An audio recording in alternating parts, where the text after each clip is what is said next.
The next day, Madeline bought some fruits and her grandfather's favorite snacks before going to the hospital.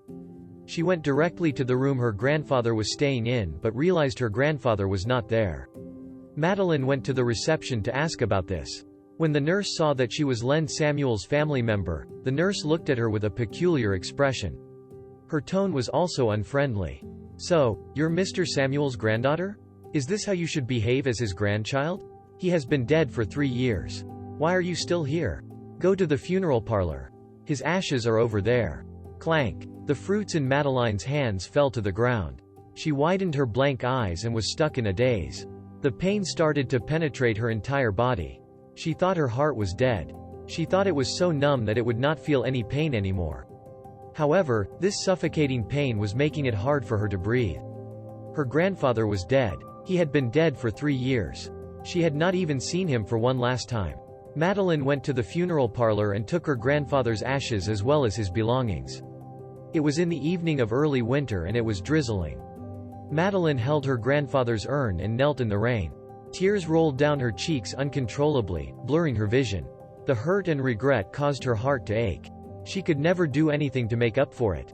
Ava ran over and held her, crying while comforting the other woman. "Don't cry, Maddie. It's all in the past. It's all over now." With Ava's help, Madeline found a burial plot for her grandfather. After paying her respects to him, she went back to the hospital to ask about her grandfather's death. The nurse replied nonchalantly, "He died of old age." Died of old age? Madeline felt that something seemed fishy. Her grandfather was in tip-top shape the last time she visited him before she got incarcerated. Why would he die all of a sudden? Even though she was suspicious, she could not suspect anything without evidence. She found a butterfly-shaped gold pendant in her grandfather's belongings. Her real name, Evelyn, was carved on it. Madeline subconsciously felt that this was a gift from her grandfather to her. She felt a pang of pain in her heart and put the necklace around her neck with tears still in her eyes. This way, it would be as if her grandfather was always here with her. She had been incarcerated for 3 years and could not keep up with the change of time in the outside world. She wanted to find a job quickly, but she was still unable to forget about her child who was kidnapped after she was inducted into labor. Madeline brought her resume for an interview at a new company. When she was at the front door, she saw Meredith getting out of an expensive car. She would remember Meredith's face even if she had been burnt into ashes. Madeline clenched her fists. When she started to feel an impulse rising in her chest, she heard one of the employees saying, "I'm so jealous of Meredith. Not only is she Miss Montgomery from the 4 major rich families now, but she's also going to marry my idol, Jeremy Whitman. She must have saved the universe in her past life." When she heard that, her heart sank. After she asked about this, she knew that Meredith was not the Crawfords' biological daughter. She was the Montgomery's child who got wrongfully picked up by someone else 28 years ago, which meant that she was Eloise's biological daughter. 3 years ago, Meredith transformed from a girl of an average household into Miss Montgomery of the 4 major rich families in Glendale. Plus, she even gave birth to a premature baby boy for Jeremy 2 years ago. The Montgomerys and the Whitmans all treated her like she was a gem. Madeline was surprised by Meredith and Jeremy's wedding. She thought Jeremy would have married the love of his life the moment she went to prison. However, the truth was that they were not married yet. The interview went well and Madeline got the job. When she thought about how Meredith was Eloise's biological daughter though, Madeline felt unwell. She tried to get more information about this matter. As such, she went on the internet and saw Meredith posting a photo of a baby on her Twitter account. It was a boy and he looked about 2 years old. The little boy's eyes and face looked almost the same as Jeremy's.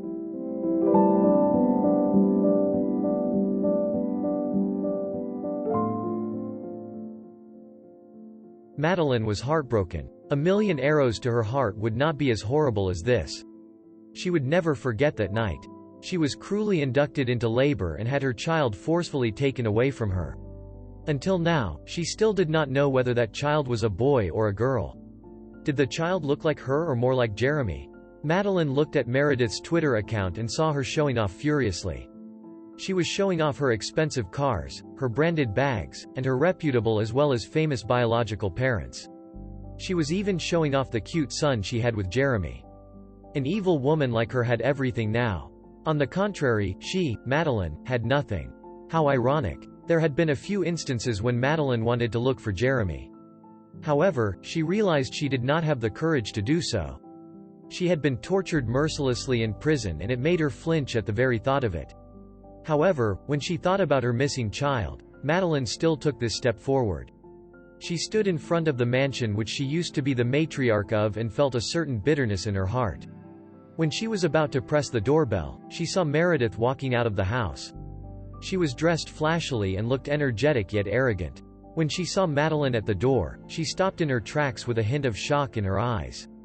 However, a pleased smile appeared on her face. "I was wondering who it was. It's my good sister. Why? When did you complete your reformation?" She walked over in her high heels. Madeline wanted to vomit when she saw her disgusting smirk. Madeline did not want to waste any time talking to her. "Give me back my child." She was frank. Meredith's expression changed when she heard that. Then, her smirk became even wider. "Your child?" "Yes. My child. Give me back my child." "Your child is dead," Meredith answered nonchalantly. "Jeremy said your B***starred child is buried along with the baby I miscarried." Madeline's vision went black for a few seconds. She felt as if her heart had been sliced in half, bleeding profusely now. She grabbed Meredith's collar in an emotional breakdown. "Nonsense. My child is definitely alive. Give me back my child. Give me back. I want to see Jeremy. Tell him to see me." "Madeline, you're insane. Let me go. If not, you're going to suffer the consequences," Meredith warned. However, Madeline could not control herself anymore. Her eyes were red and she was holding the other woman even tighter. Meredith could not breathe, so she called the security over. Madeline wanted to ask about the whereabouts of her child, but she felt someone strike the back of her neck. Then, she lost consciousness and passed out. After some time, Madeline was woken up by someone slapping her face furiously. The fiery pain caused her to slowly regain her consciousness. Meredith had her arms crossed while towering over her. "Madeline, I guess you learned nothing from your 3 years in prison," she said profoundly and bent down to poke Madeline's stomach. "I heard you have a tumor here. It'll worsen any time and take your life, right?" Her laugh was eerie. "Attack her. Especially this part." The hired thugs next to her had already been prepared. The moment Meredith gave her order, they started hitting Madeline's entire body, especially the area where her tumor was. Madeline curled her body into a ball, but she still could not hide from their punches. The pain from her lacerated flesh was nothing compared to Meredith saying, "Jeremy said your B***starred child is buried along with the baby I miscarried. My child."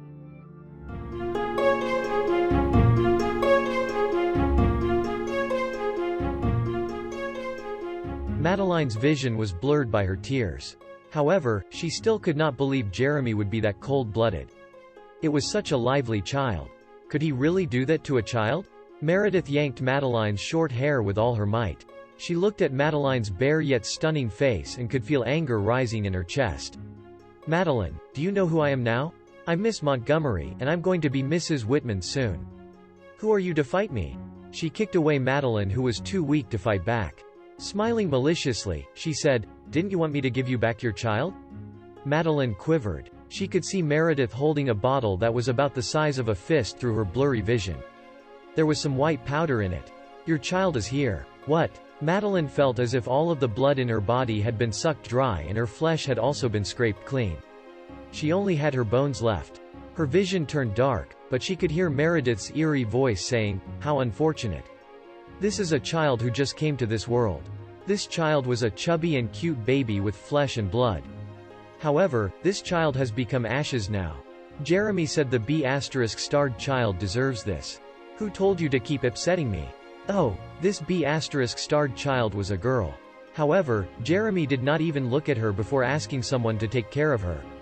"Since you want her useless ashes, then I shall give them to you." Meredith pretended to be kind, but she was laughing sinisterly. Madeline was in so much pain she was drifting in and out of consciousness. Her vision turned dark, but when she heard Meredith saying that, she regained it once more. Her eyes were red as she watched Meredith lift the jar. When she was about to crawl over to catch it, the hired thug stomped on her back. She was being trapped underneath him. Smash! The glass jar smashed into pieces in front of Madeline's eyes. The ashes flew all over the place with some even landing on her face. Madeline widened her red eyes. When she saw the ashes all over the floor, she had an emotional breakdown. "Ah!" she screamed and wailed hysterically. Her pearly whites were stained with blood from her rough beatings. She looked so tragic at this moment. Jeremy just got to the door of the cellar when he heard a bone-chilling scream. His heart ached all of a sudden. He lifted his head to see a short-haired woman kneeling on the floor while gathering the powder on the floor with both hands like she was crazy. When Madeline saw Jeremy, she made an aggrieved expression. "Jeremy, I didn't want to do this to Maddie, but when I think about our deceased child, I get so sad."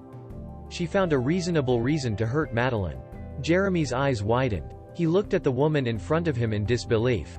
She looked like she was crazy. That was Madeline. As he inspected her, Madeline lifted her head. Her face was bruised and there was blood on the corner of her lips. However, her eyes were pristine. When he met her eyes, Jeremy felt a sudden shock. Madeline did not expect to run into Jeremy again when she was in this state. She gritted her teeth and used her last breath to run in front of Jeremy. Her bloody hands were covered with white ashes. She grabbed Jeremy's collar tightly. "Jeremy, why are you so cruel? That's our child. How could you be so cruel?" Jeremy was stunned. He looked at the hysterical woman in front of him and his voice was as cold as before. "When did I have a child with you? Madeline, have you become confused after your incarceration?"